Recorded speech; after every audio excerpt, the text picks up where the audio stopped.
Langsung Hotman Paris. Terima kasih pimpinan Komisi 3 dan semua anggota Komisi 3 yang saya hormati. Saya datang karena diperintah oleh Ketua Komisi 3 harus datang. Ya, jadi ini perintah nih, suruh datang. Kebetulan memang ada beberapa yang mau saya suarakan. Saya memang selama 43 tahun sebagai pengacara mendominasi perkara-perkara raksasa bisnis. Namun dalam 10 tahun terakhir saya sudah membela rakyat kecil di Kopi Joni dan di Hotman 911. Sudah ribuan saya tolong, entah karena panggilan alam saya nggak tahu. Saya tidak mencari popularitas karena memang saya sudah populer.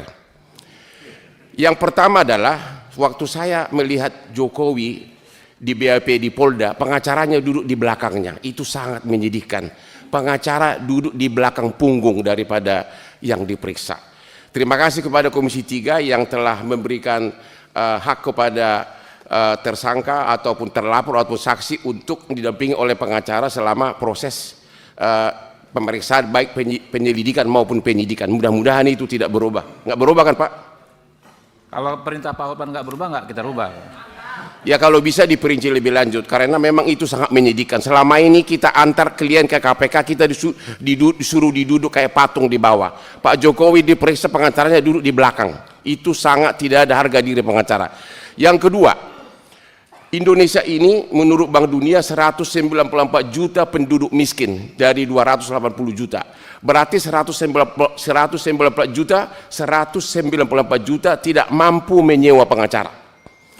Jadi pra peradilan itu adalah salah satu kunci utama untuk mengetes apakah KUHP dan dilaksanakan dengan benar. Namun ketentuan mengenai pra peradilan ini masih terlalu umum. Masih terlalu umum. Hanya sebatas penahanan dan sebagainya. Harusnya ada pasal yang jelas-jelas mengatakan bahwa salah satu alasan pra peradilan adalah apabila hak tersangka saksi sesuai dengan ketentuan perundang-undangan dilanggar dan pelanggaran KUHP berhak mengajukan pra peradilan. Itu akan sangat membantu untuk rakyat miskin terutama. Ya. Yang berikutnya adalah mengenai penyelidikan maupun penyidikan. Penyelidikan adalah ajang paling bagus bagi penyidik untuk cari rezeki. Yang datang ke Kopi Joni itu adalah kalau dia sebagai pelapor dalam penyelidikan SP2HP keluar, kasusnya dihentikan. Kalau dia sebagai terlapor langsung jadi tersangka dan tidak ada upaya hukum. Karena kalau masih dalam penyelidikan tidak ada upaya hukum, tidak boleh pra peradilan.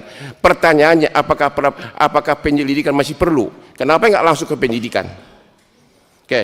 Yang berikutnya adalah penyidik dan tersangka itu nggak beda dengan penggugat dan tergugat dalam perkara perdata. Saling menggolkan dia punya dalil-dalil.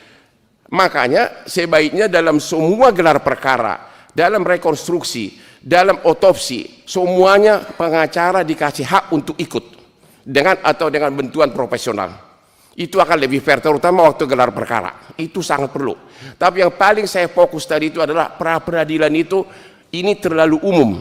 Justru inilah kunci daripada ngetes apakah hak daripada warga itu diinjak-injak atau tidak. Yang terakhir, sebenarnya banyak di sini titipan dari para profesor karena sudah ada tertulis. Satu lagi Pak, hampir setiap perkara pidana, terutama yang tersangkanya berduit sampai PK, selalu ada ahli. Akan tetapi di Indonesia ini ahli tidak boleh bicara tentang fakta. Saya sudah mengikuti persidangan begitu banyak di Singapura, di arbitrasi maupun perkara pidana. Justru ahli itulah yang paling tepat memberikan pendapat analisa terhadap fakta.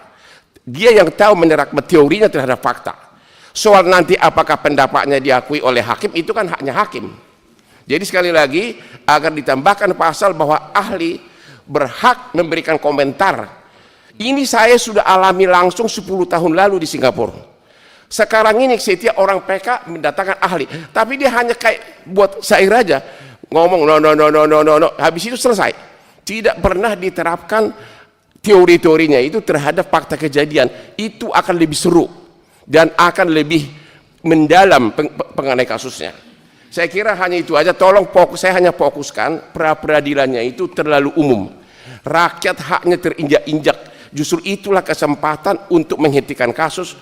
Jangan hanya soal sah tidaknya penahanan, tapi setiap hak daripada tersangka maupun saksi yang dilanggar menurut peraturan perundang-undangan ataupun yang melanggar KUHAP berhak sebagai alasan pra peradilan. Itu baru Komisi 3 menjadi pahlawan. Jangan lupa, yang datang ke Kopi Joni itu dulu-dulunya berkuasa loh Pak. Ada yang tentara, ada yang Komisi 3, ada yang DPR. Tapi ada waktunya bapak-bapak itu akhirnya pensiun. Pada saat itulah Anda tidak punya power. Pada saat itulah anak cucu saudara datang ke Kopi Joni mengemis-ngemis keadilan. Jadi kalau kalian bikin sekarang yang lengkap, Anda menjadi pahlawan. Terima kasih. Ya. Silakan.